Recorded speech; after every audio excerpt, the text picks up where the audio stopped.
Ce cours sur le chrétien et l'argent par une conclusion qui va nous dire comment réussir selon Dieu. Dans Ecclésiaste 1.2, il est dit « Vanité des vanités, dit l'Ecclésiaste, vanité des vanités, tout est vanité ». Comme l'Ecclésiaste, nous devons sans doute conclure à la vanité du matérialisme lorsque Jésus-Christ n'est pas à la première place dans nos vies. En guise de conclusion pour cette étude sur le chrétien et l'argent, nous avons retranscrit le contenu d'une prédication ayant pour objet la réussite selon Dieu et basée sur quelques versets bibliques éloquents. Deutéronome 28, 2, 14, Josué 1, 6, 8, 1 Roi 2, 34, Psaume 1, 1, 3, Proverbe 16, 3. Dans la pratique ministérielle, nous sommes souvent confrontés à des personnes en difficulté à divers niveaux. Travail, études, vie quotidienne ou familiale, mal-être. Force est de constater que peu font appel au secours de Dieu, soit qu'ils estiment que leurs problèmes de moindre importance ne l'intéressent pas, soit qu'ils désirent garder la mainmise sur l'une ou l'autre partie de leur vie. L'approche est évidemment différente pour chacun, mais la constante démontre que c'est malheureusement souvent quand les gens sont en échec grave qu'ils finissent par se poser la question « Où est et que fait Dieu ?» Alors que je pense avoir toujours agi selon ces principes, je commence à me rendre compte qu'en réalité, je me suis comporté selon mes propres désirs.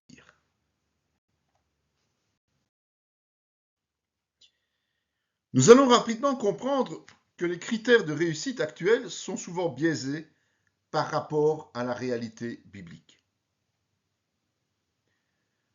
Une question que l'on pose concernant Jésus, son bilan est-il vraiment mitigé? Dernièrement, j'ai lu un livre intéressant qui parlait de Jésus. L'auteur faisait remarquer que si Jésus avait été jugé sur la qualité de son travail d'évangéliste, selon les critères utilisés dans beaucoup d'églises aujourd'hui, il aurait été considéré comme quelqu'un d'incompétent. Pourquoi une constatation aussi dure et surtout ridicule serait-elle proclamée? Parce qu'il a fait peu de disciples fiables. À un moment donné, se retournant vers ses propres apôtres, il leur a demandé s'ils voulaient eux-mêmes aussi partir. Certes, des foules venaient, s'enflammaient même parfois, mais abandonnaient vite face à ces exigences. Lorsqu'il s'est retrouvé sur la croix, il était quasiment seul, hormis Jean et des femmes. Un peu plus tard, après sa résurrection, son ascension, une poignée de fidèles, estimée à 120 personnes, attendaient son hypothétique intervention en priant dans une pièce. Nous pourrions donc conclure qu'à la fin de sa vie, après 3 ans de ministère intensif, auréolé d'une puissance miraculeuse extraordinaire, le résultat fut lamentable. Ce type de conclusion grotesque, il faut le dire, se base sur des repères à connotation de religiosité, pas de vérité. Pour mieux comprendre, nous allons juste un peu caricaturer ceci sans devoir trop forcer. D'abord, le nombre de membres. Aujourd'hui, quand des serviteurs de Dieu se rencontrent, la question du nombre de fidèles assistant au culte du dimanche se pose souvent, comme si c'était le critère indispensable pour mesurer la bonne santé spirituelle des églises locales. En fonction de ce chiffre, encore faut-il qu'il soit réel évidemment, le ministère va être jugé positivement ou négativement, voire parfois envié jalousement. Certains prétendent même que l'onction divine n'est réellement présente qu'au-delà de plusieurs milliers de membres, ce qui est méprisant pour tous ceux qui se sacrifient dans des contrées difficiles. Le nombre de miracles et de signes, c'est le second item populaire. C'est le nombre de miracles avérés durant les réunions, spécifiques ou non. Si vous déclarez qu'il n'y en a pas régulièrement ou que cela se fait dans la discrétion, vous êtes méprisé fraternellement parce que vous ne faites pas partie du club sélect du réveil et que par conséquent, vous êtes jugé incapable de proclamer efficacement la parole de Dieu et de participer à la victoire de Christ sur terre. La richesse matérielle de l'Église ou de ses serviteurs. Le troisième degré d'évaluation, c'est celui de la richesse et de la visibilité matérielle de la société. Si votre ministère vous amène à vous opposer à une certaine classe aisée de la population, comme Jésus l'a fait avec les pharisiens par exemple, et que de ce fait, vous n'êtes pas fréquentable aux yeux du monde, vous risquez fortement d'être mis au banc d'une certaine église, politiquement correcte, dénonçant votre manque d'onction proportionnelle à votre pauvreté matérielle. Pourtant, la Bible dit autre chose, absolument autre chose, puisque Jésus n'avait pas une pierre pour poser sa tête et qu'il ne désirait aucune richesse. Un engagement envers Dieu et son peuple. En Deutéronome, Dieu prend un engagement très simple envers son peuple qu'il a préalablement délivré de la main de Pharaon d'Égypte, l'homme le plus puissant de l'époque, au travers de diverses plaies et du ministère de Moïse. Aujourd'hui, nous pouvons comparer cette libération à notre nouvelle naissance par l'Esprit, par la foi en Jésus-Christ. Ce peuple hébreu, tout comme Moïse avant lui, a passé de longues années dans le désert où il a appris par l'expérience et par l'épreuve la soumission à Dieu avant d'entrer dans la plénitude de la promesse. En réalité, une génération entière a été sacrifiée à cause de son entêtement avant que la suivante prenne possession des terres nouvelles. Si les prodiges et les miracles montrent leurs résultats en une fraction de seconde, la réalisation des plans de Dieu prend beaucoup plus de temps parce qu'il nécessite plusieurs adaptations profondes dans notre vie. L'histoire nous montre que l'insatisfaction des hommes pousse souvent Dieu à presque tout recommencer à zéro pour offrir ses bénédictions.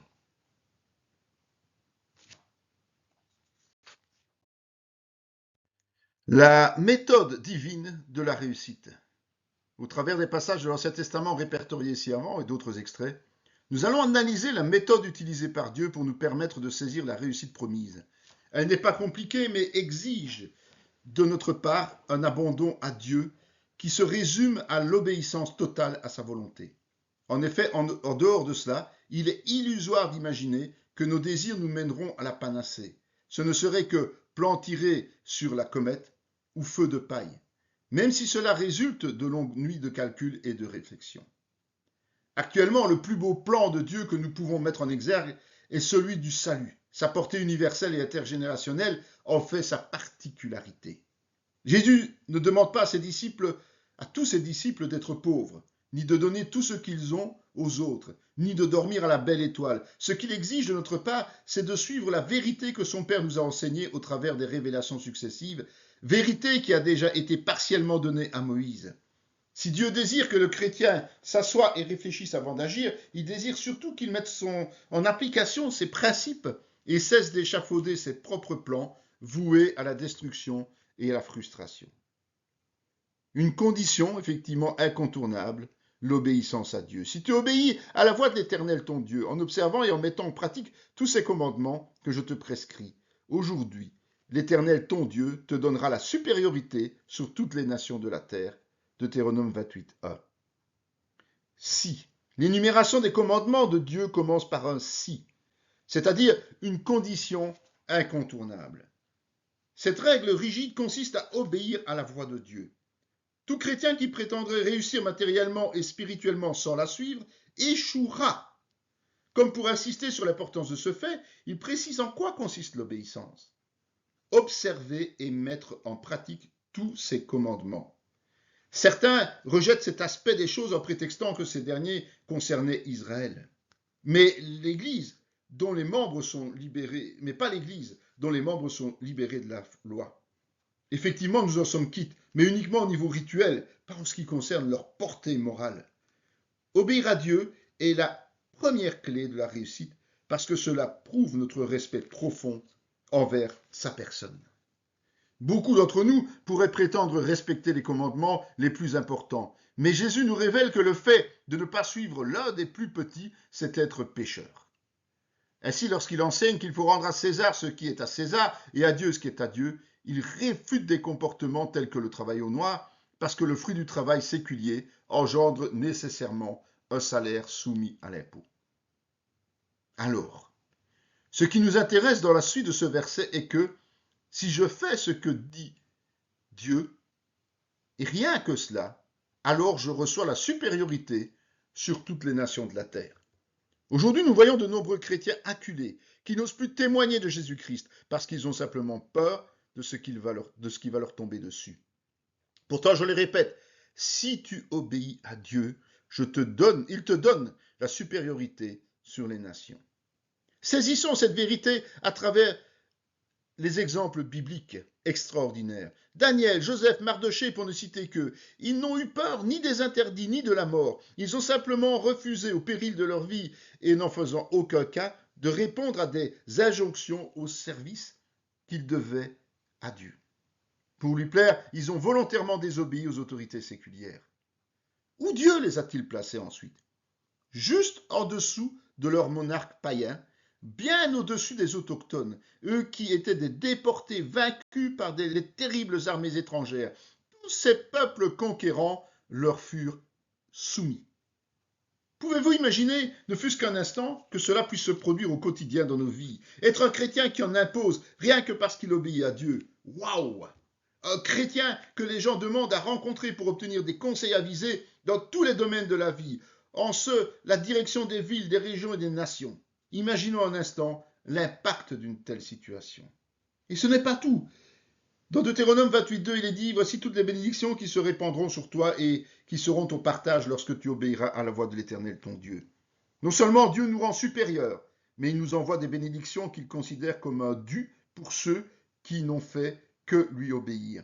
C'est une affirmation, pas une probabilité. Alors la question à poser à ce stade est, sommes-nous de ceux qui bénéficient de ces bénédictions, celle de la communauté, ou bien des autres qui se contentent d'une vie religieuse plus ou moins correcte en apparence? Dans Deutéronome 28.3, tu seras béni dans la ville et tu seras béni dans les champs. Si tu fais partie des gagnants, ces bénédictions t'atteindront où que tu sois et quoi que tu fasses. Deutéronome 28.4, le fruit de tes entrailles, le fruit de ton sol, le fruit de tes troupeaux, les portées de ton gros et de ton menu bétail, toutes ces choses seront bénies. Le Seigneur te promet la prospérité, la réussite dans tout ce que tu entreprendras. Tout ce qui passe entre tes mains prendra de la valeur et de l'importance, si et quand tu obéis à l'Éternel. C'est vrai que régulièrement, chez les chrétiens désobéissants comme chez les gens du monde, certaines choses semblent prendre aussi de la valeur. Mais la ruine matérielle et ou spirituelle n'est jamais bien loin. Évidemment, l'obéissance se prolonge après l'utilisation de tout ce que, l'utilisation de tout ce que le Seigneur nous permet d'acquérir. Ceux qui nous entourent doivent profiter de nos largesses, comme par exemple les indigents. Ta corbeille et ta huche seront bénies, Deutéronome 28.4. De plus, tu ne seras jamais affamé, car le Seigneur pourvoira, comme il l'a fait avec la manne et l'écaille dans le désert. Et tu n'auras jamais froid, parce que Dieu veillera à tout instant sur ta vie pour que tu ne manques de rien. Attention toutefois que le sens biblique de ne manquer de rien ne signifie pas que tu seras millionnaire, voire milliardaire. Dieu n'a sans doute pas ce plan-là pour toi, tout simplement parce qu'il sait que si tu as trop d'argent, il te brûlera les doigts. Et ce sera un piège mortel pour toi. Il sait que si tu avais trop d'amis, tu deviendrais orgueilleux. Il sait que si tu obtenais plusieurs maisons, tu ne les mettrais pas à la disposition de ceux qui n'ont pas d'abri, mais en tirerais des profits éhontés. Donc pour te préserver et pour vraiment te bénir, il limitera souvent tes avoirs. Cela n'empêchera pas à certains moments de ta vie de mesurer ta foi en t'éprouvant pour se rendre compte si, comme Paul, tu es autant heureux dans l'abondance que dans la disette, et si ta confiance en lui ne fléchit pas dans des circonstances défavorables. Ta vraie richesse est ton Dieu, Jésus-Christ, ton service et ton obéissance. Regardons la réussite de Paul. Nous sommes tous le fruit de son ministère. Aucun évangéliste aujourd'hui ne peut accomplir un travail d'une telle ampleur avec une réussite identique. Il avait saisi la clé principale du succès et il l'appliquait sans retenue, malgré les persécutions et les trahisons. Deutéronome 28.6 dit « Tu seras béni à ton arrivée, tu seras béni à ton départ ». Non seulement le Seigneur veillera où que tu sois, mais aussi durant tous tes déplacements. Tu peux être rassuré que même pour le grand voyage, son ange viendra te chercher, comme ce fut le cas du pauvre Lazare. Deutéronome 28.7, l'Éternel te donnera la victoire sur tous tes ennemis qui s'élèveront contre toi. Ils sortiront contre toi par un seul chemin, ils s'enfuiront devant toi par 7 chemins. De nouveau, cette victoire sur tes ennemis n'est pas hypothétique, elle est certaine. Même s'ils se liguent en grand nombre contre toi, ils seront vaincus et dispersés par les œuvres de Dieu. Quelle simplicité de fait! Tu marches dans les voies de Dieu et tôt ou tard, tes ennemis tombent. Prenons l'exemple de Pharaon. Dieu avait tellement soin de Moïse et de son peuple qu'il s'y est repris à 10 reprises, les plaies, avant de finalement anéantir ce monarque obstiné et son armée pour les empêcher de poursuivre ses élus dans le désert. Pour rappel, le chiffre 7 est le chiffre de l'absolu dans la Bible. Qu'ils fuient par 7 chemins signifie qu'ils seront en complète débandade après s'être unis pour te nuire. En effet, ceux qui cherchent le mal contre autrui trouvent leur compte dans des alliances malsaines, émaillées de mensonges et de faux témoignages, renforcés par des pièges qu'ils tendent. Dieu appelle cela un seul chemin, large est le chemin de la perdition. Dès que Dieu intervient, ils se trahissent les uns les autres, espérant ainsi sauver leur peau au détriment de leurs complices. C'est peine perdue, car le couperet tombe sur tous. Dans Deutéronome 28, 8, il est dit « L'Éternel ordonnera à la bénédiction d'être avec toi dans tes greniers, dans toutes tes entreprises. Il te bénira dans le pays que l'Éternel ton Dieu te donne. » Plus qu'une promesse, c'est un ordre formel de Dieu que de bénir celui qui lui obéit. Même si tes yeux sont incapables de le voir, sois convaincu que tes greniers sont pleins, qu'il te suffit de les ouvrir pour disposer du contenu à ton bénéfice et à celui des autres. De même, sois persuadé que toutes tes entreprises seront prospères, travail, loisirs, affaires, famille, biens personnels, etc. Enfin, comme pour les Hébreux, Dieu te donne à toi, chrétien, un pays de délices, le royaume des cieux. Pour ce dernier, il t'enverra en ambassadeur à des endroits précis où il te bénira au travers de l'église locale dans laquelle il te place, entouré de frères et de sœurs avenants. Deutéronome 28, 9 dit « Tu seras pour l'Éternel un peuple saint, comme il te l'a juré, lorsque tu observeras les commandements de l'Éternel ton Dieu et que tu marcheras dans ses voies. » C'est certainement sur cette affirmation que l'Église aujourd'hui bute le plus souvent. C'est un écueil bien réel, être un peuple saint. Pourtant, le sang de Jésus a coulé pour nous ouvrir à cette réalité. Mais cela semble si abstrait et irréel. Pourquoi nombre d'églises locales ne fonctionnent-elles pas, minées par des divisions et querelles incessantes? Pourquoi n'engrangent-elles pas ou peu de résultats dans l'évangélisation et la fidélisation? Pourquoi y a-t-il si peu de manifestations du Saint-Esprit ou tant de désordre dans des ersatz spirituels? La réponse est simple. Le peuple est saint uniquement lorsqu'il observe les commandements de Dieu et marche ainsi dans ses voies. Si tu permets au péché, aux compromis, aux fausses doctrines et autres déviances de tout genre de prendre le pas sur la discipline dans l'Église, son peuple n'est pas saint, malgré le sacrifice de Jésus. La sanctification se fait de manière progressive, par l'Esprit, qui ne peut agir que si tu le laisses pénétrer au fond de ton cœur et te modeler comme le potier avec la terre glaise. Chaque chrétien a une très lourde responsabilité puisqu'il est membre du corps de Christ. Tout qui vit dans le désordre, surtout de manière consciente et volontaire, met l'entièreté de la communauté en danger. En cas de faute révélée par l'esprit ou notre conscience, il est impératif de faire repentance et de recevoir le pardon de Dieu afin que l'Église soit en bénéfice. Ce concept impose que l'Église se réveille d'abord elle-même pour amener ensuite un réveil quelque part. Cela demande que chaque membre de l'Église se conscientise et reçoive la conviction qu'il est grand temps de penser à Dieu et aux autres avant soi-même. C'est ça le sacrifice vivant, ni plus ni moins. Ainsi, l'Église doit se sanctifier pour devenir à terme l'épouse de Christ et être bénie pour l'éternité. Tous les peuples verront que tu es appelé du nom de l'Éternel et ils te craindront. Deutéronome 28, 10. Que constate-t-on aujourd'hui? L'Église n'est plus respectée et personne ne la craint.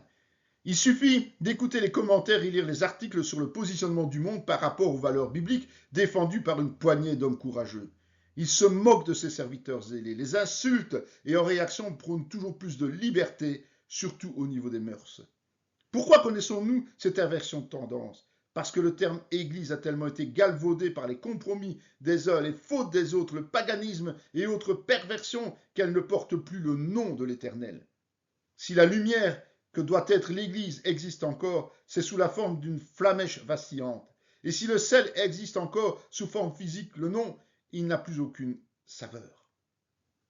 Les chrétiens n'osent presque plus se montrer, mais pas parce qu'ils n'en ont plus la capacité, faute de marcher dans les voies de Dieu.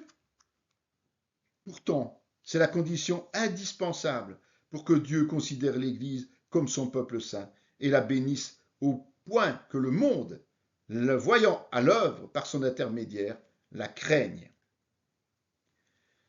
Deutéronome 28, 11, l'Éternel te comblera de bien en multipliant le fruit de tes entrailles, le fruit de tes troupeaux et le fruit de ton sol, dans le pays que l'Éternel a juré à tes pères de te donner. Dieu revient aux mêmes promesses de prospérité que précédemment. Mais un détail supplémentaire attire notre attention. Dans le pays que l'Éternel a juré de te donner. Autrement dit, là où Dieu te place. Avec le panel d'obédience et la multitude de communautés, le chrétien a parfois tendance à faire son choix comme il fait ses achats au supermarché. Il opte pour l'église locale qui sied le mieux à ses attentes, soit dynamique ou relax, réveillée ou léthargique, active ou passive, et qui lui propose des activités qui lui conviennent, sans tenir compte de la volonté de Dieu. Si tu agites la sorte, il y a peu de chances que tu te trouves là où Dieu le veut et que tu occupes la place qu'il t'a réservée au bénéfice des autres. La parole nous exhorte à ne pas faire comme ceux qui abandonnent leurs assemblées, c'est-à-dire de nous comporter de manière telle que le corps de Christ ne peut pas compter sur nous de manière permanente. Les absences régulières, l'inactivité, le péché, toutes sortes de choses ainsi. La prospérité est aussi à ce prix, être là où Dieu le veut, ce qui est de l'obéissance. Et le vrai trésor. L'Éternel t'ouvrira son bon trésor. Le ciel pour envoyer à ton pays la pluie en son temps et pour bénir tout le travail de tes mains. Tu prêteras à beaucoup de nations et tu n'emprunteras point. Deutéronome 28, 12. Imagine, l'Éternel t'ouvre le ciel pour amener la pluie et bénir le travail de nos mains. Si ce texte parle de culture pour le chrétien, le ciel représente bien plus de choses, dont les bénédictions présentes et à venir. Remarque aussi l'inversion de la logique. Tu prêteras à beaucoup de nations et tu n'emprunteras pas. Or aujourd'hui, quand les chrétiens ont besoin d'argent, même pour réaliser les choses de Dieu, ils doivent faire appel au monde avec toutes les contraintes et difficultés que cela représente. L'ordre normal n'est pas celui-là. Tu dois au plus vite te remettre dans les voies de Dieu pour qu'il puisse te bénir au point que ce soit le monde qui vienne te supplier. Rappelle-toi que tout vient de Dieu et lui appartient. Il a aussi créé les richesses pour que tu en disposes comme il l'entend. J'ai dernièrement regardé une émission télévisée qui relatait l'existence d'une ville aux États-Unis d'Amérique basée sur les chrétiens. Banquiers, politiciens, shérifs, etc. se réunissent le matin pour prier et chercher la direction de Dieu en tout. Savez-vous que les visiteurs de cette banque étaient bien souvent des non-chrétiens, non-résidents de surcroît, ni clients, ni demandeurs de crédit, qui venaient chercher simplement conseil et prière. Le monde venait emprunter les bénédictions de Dieu au travers de ses serviteurs. Est-ce encore possible d'en contrer? Je ne pense pas parce que les chrétiens sont incapables de s'unir et de mettre en commun ce qu'ils ont au profit du plus grand nombre. Chacun se replie pour soi, faisant fi des directives de Dieu et du modèle de l'Église primitive. Deutéronome 28, 13. L'Éternel fera de toi la tête et non la queue. Tu seras toujours en haut, tu ne seras jamais en bas, lorsque tu obéiras au commandement de l'Éternel ton Dieu, que je te prescris aujourd'hui, lorsque tu les observeras et les mettras en pratique. Ce n'est pas à toi, chrétien, de suivre les non-chrétiens, mais bien l'inverse. Prenons un exemple, la musique. Ce n'est pas aux païens d'imposer les modes musicaux et à être imités par les croyants, mais c'est à ces derniers de donner l'impulsion. Ce n'est pas possible, me direz-vous? Alors que penser du gospel? Ce sont ces louanges qui ont donné le goût du chant à nombre de rockers, devenus des idoles. Aujourd'hui encore, de nombreuses chorales font recette et des vedettes mondaines s'y attellent. Ainsi, marcher dans les voies de Dieu permettrait à nos artistes de déposséder le monde de son leadership et ferait entrer la parole de Dieu dans de nombreux foyers. C'est au monde de copier les chrétiens, pas l'inverse. C'est ça être la tête ou en haut. Et cela s'applique à tous les domaines. Le chrétien est celui qui impulse, qui dirige, pas celui qui subit. C'est ce que certains appellent être plus que vainqueur. Mais ce n'est possible que sur base de l'obéissance. Par grâce, pas grâce à des séminaires où l'on exige de Dieu d'accomplir des choses sans en payer d'abord le prix pourtant si léger. Il n'a pas d'autre secret. Nul besoin de payer très cher une semaine de formation pour comprendre ça, puisqu'une prédication gratuite suffit. Deutéronome 28, 14, et que tu ne te détourneras ni à droite ni à gauche de tous les commandements que je te donne aujourd'hui pour aller après d'autres dieux et pour les servir. Rappelle-toi une fois pour toutes que Dieu est extrêmement jaloux et que la pire offense que tu puisses lui faire, c'est l'idolâtrie. Celle qui est tellement vicieuse qu'elle puise qu'elle puisse provenir de n'importe quoi. Un enfant, un conjoint, un travail, une maison, un véhicule, de l'argent, un sport, des loisirs, de faux dieux, en ce compris notre propre personne. Dieu déteste ça.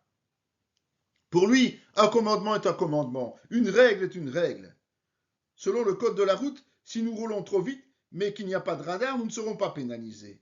En revanche, s'il y en a un, nous devrons payer une amende, voire passer devant le tribunal. Mais avec Dieu, ça ne marche pas ainsi. Toute transgression est flashée. Il nous demande des comptes. La repentance nous blanchira, mais des conséquences pourraient persister. Dans Josué 1,7, fortifie-toi seulement et aie courage, en agissant fidèlement selon toute la loi que Moïse, mon serviteur, t'a prescrite. Ne t'en détourne ni à droite ni à gauche afin de réussir dans tout ce que tu entreprendras.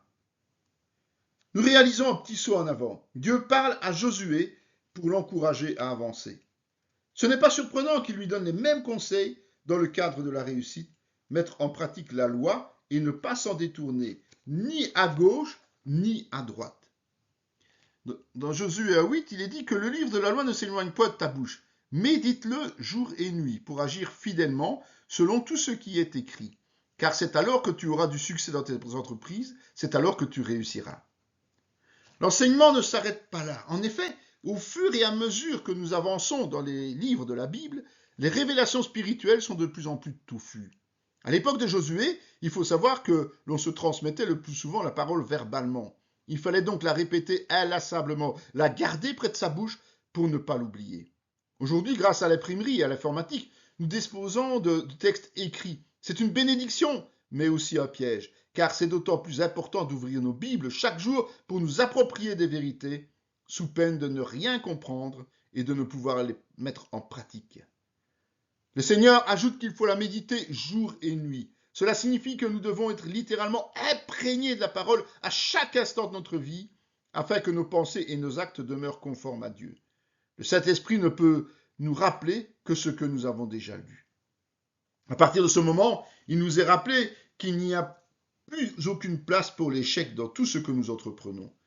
J'ai bien dit dans tout ce que nous entreprendrons, selon nos idées, pas ce que Dieu nous a ordonné de réaliser.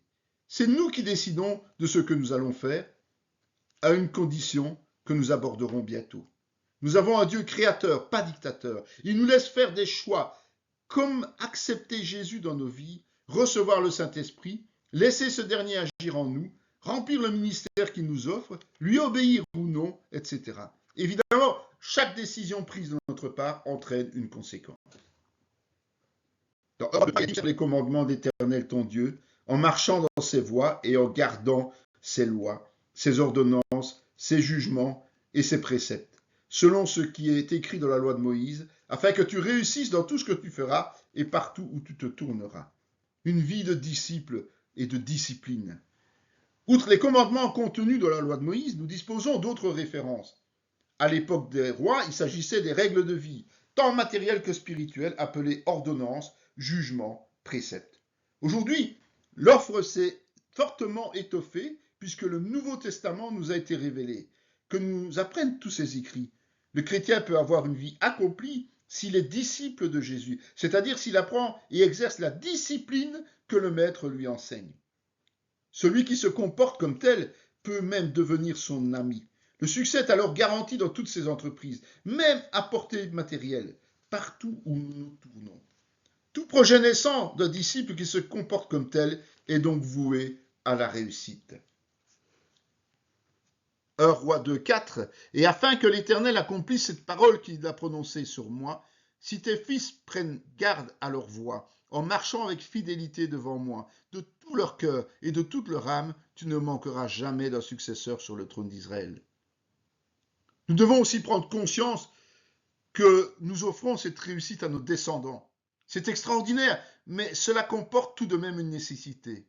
Leur enseigner la mise en pratique de la parole, sous peine qu'ils tombent à leur tour dans le marasme dans lequel se débattent beaucoup de chrétiens aujourd'hui. Nous semons durant notre vie, récoltons des fruits et transmettons de nouvelles semences à nos enfants, afin qu'ils puissent leur faire porter du fruit à leur tour. C'est le concept de l'héritage, tant matériel que spirituel. Psaume 1:2. Heureux l'homme qui ne marche pas selon le conseil des méchants, qui ne s'arrête pas sur la voie des pécheurs et qui ne s'assied pas en compagnie des moqueurs, mais qui trouve son plaisir dans la loi de l'Éternel et qui la médite jour et nuit.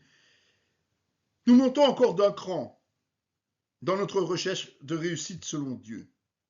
Nous avons compris que la nouvelle naissance ne suffit pas si nous ne sommes pas des disciples actifs. Une restriction de taille est toutefois précisée maintenant.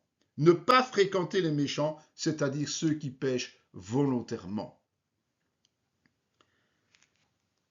C'est le fameux attelage disparate dont Paul fait mention dans sa seconde lettre aux Corinthiens, précisant qu'il n'y a rien de commun entre Dieu et le diable, entre la lumière et les ténèbres. Pour réussir, il est donc impératif de nous tenir à l'écart de tous ceux qui refusent d'obéir à Dieu, fussent-ils membres de nos églises. Outre la nécessité rappelée de méditer constamment la parole, nous sommes invités à y prendre plaisir. Et oui, apprendre et pratiquer la volonté de Dieu doit nous réjouir, pas nous assommer et nous donner l'envie de nous y conformer toujours mieux. La joie amène immanquablement l'épanouissement. Je le répète, nous devons avoir envie de lire la parole, de la comprendre et de la vivre. Nous devons être reconnaissants vis-à-vis de Dieu parce qu'il nous enseigne tant de merveilles. Prenons un exemple concret de la nature. Certains la regardent et n'y voient que des choses ennuyeuses ou embarrassantes, ou évidemment n'aiment pas s'y promener. En revanche, le chrétien y prend réellement plaisir parce que, outre la beauté intrinsèque, il y découvre la puissance créatrice de Dieu. La nature en elle-même a une force divine. Avez-vous déjà remarqué à quelle vitesse elle reprend pied dès que l'homme abandonne un lieu? C'est impressionnant et instructif. Nous avons beau apprendre l'extinction de certaines espèces animales et végétales consécutives à la folie meurtrière des hommes à qui l'Éternel a confié la gestion, d'autres s'adaptent aux nouvelles circonstances. Dieu a créé toutes choses et nul ne peut atteindre la source de la création, tout au plus certaines de ses extensions. Dernièrement, je lisais dans une revue scientifique que des chercheurs ont découvert le boson, particule encore plus petite que la cellule et que l'ADN, la source même de l'origine de la vie selon leur dire. Ils ont mis au point, sous les montagnes russes, un système qui provoque des collisions, qui font éclater des atomes en de minuscules particules. Eh bien, j'ai lu dans cet article que beaucoup de scientifiques appellent ce boson l'atome de Dieu. C'est la même chose avec la théorie du Big Bang. Il y a peu, des chercheurs disaient se rendre compte que pour qu'il ait pu se produire, il a fallu un début, créé par quelqu'un, c'est-à-dire qu'ils ont besoin de notre Dieu. C'est cela la force de Dieu, et personne ne pourra jamais le détruire. Revenons au sujet. Prendre plaisir à la loi de l'Éternel. Ce n'est pas simplement parce qu'il l'ordonne, mais c'est le faire volontairement, avec la seule intention de lui plaire. Tout autre comportement est légaliste, voire pharisianique, oserais-je dire. Cela n'est évidemment possible que si nous méditons les Écritures jour et nuit afin de comprendre la manière de penser et d'agir de Dieu. L'excuse du « je ne savais pas parce que je ne l'ai pas lu encore », si souvent présentée comme un sauf-conduit spirituel justifiant nos égarements, n'a plus lieu d'être pour ceux qui apprécient la parole, parce que le Saint-Esprit va sans cesse nous placer en conformité avec l'enseignement. Psaume 1:3. Il est comme un arbre planté près d'un courant d'eau, qui donne son fruit en sa saison et dont le feuillage ne se flétrit point. Tout ce qu'il fait lui réussit. Évidemment, un arbre met du temps pour grandir et porter du fruit. Nous aussi, le temps est nécessaire pour que notre obéissance, les bénédictions promises entre le projet et son aboutissement. Rappelez-vous, le peuple hébreu a erré 40 années dans le désert, avec quelques hauts et de nombreux bas, avant de pénétrer en terre promise. Mais le résultat final subsiste à long terme. Le chrétien demeure enfant de Dieu, la lumière ne s'obscurcit pas. Le sel ne perd pas sa saveur. Notre feuillage, c'est ce qui est visible aux yeux des autres. Ainsi, le chrétien obéissant et ses œuvres de foi, c'est le feuillage vigoureux qui ne flétrit jamais. Cet arbre-là porte le bon fruit, c'est-à-dire qu'il réussit dans toutes ses entreprises matérielles et spirituelles. Pourquoi? C'est ce que nous allons voir dans la conclusion. Proverbe 16:3 recommande à l'Éternel tes œuvres et tes projets réussiront. C'est la seconde clé de la réussite. Comme nous l'avons souligné, si nous marchons dans les voies du Seigneur, tout nous réussit. Au travers de ce dernier verset, nous déduisons que si nous faisons des projets sans les lui présenter et recevoir son accord, nous ne marchons pas dans ses voies. En effet, si Dieu nous autorise à lancer des entreprises personnelles, matérielles et spirituelles, c'est-à-dire à réaliser des projets par nous-mêmes, il nous enseigne aussi de ne pas nous engager sans son approbation. Dans ce cadre uniquement, il bénit et l'idée de l'échec ne doit même pas effleurer nos pensées puisqu'il n'existe pas, à condition évidemment de continuer à marcher dans ses voies. En effet, le relâchement est source de problèmes. La réussite ne peut pas entraîner l'abandon de l'étude de la parole, de l'Église et de la conduite conforme à Dieu sous peine de se transformer en cauchemar, évidemment. Tout s'inscrit dans la continuité. En cas de déviance, la repentance, le pardon et l'obéissance seront à nouveau source de bénédiction, même s'il faut assumer des conséquences de notre laxisme. Nous allons ainsi conclure en rappelant que la seule solution pour réussir selon Dieu, en quoi que ce soit, tient en deux clés indispensables, l'obéissance et l'agrément préalable de Dieu. Cette vidéo fait partie intégrante de la formation en théologie pratique dispensée par la mission de théologie Emmanuel de Parakou, Bénin, sous l'autorité académique du Centre chrétien Emmanuel SBL, Spa, Belgique. Pour mieux connaître nos activités, voici nos différentes adresses.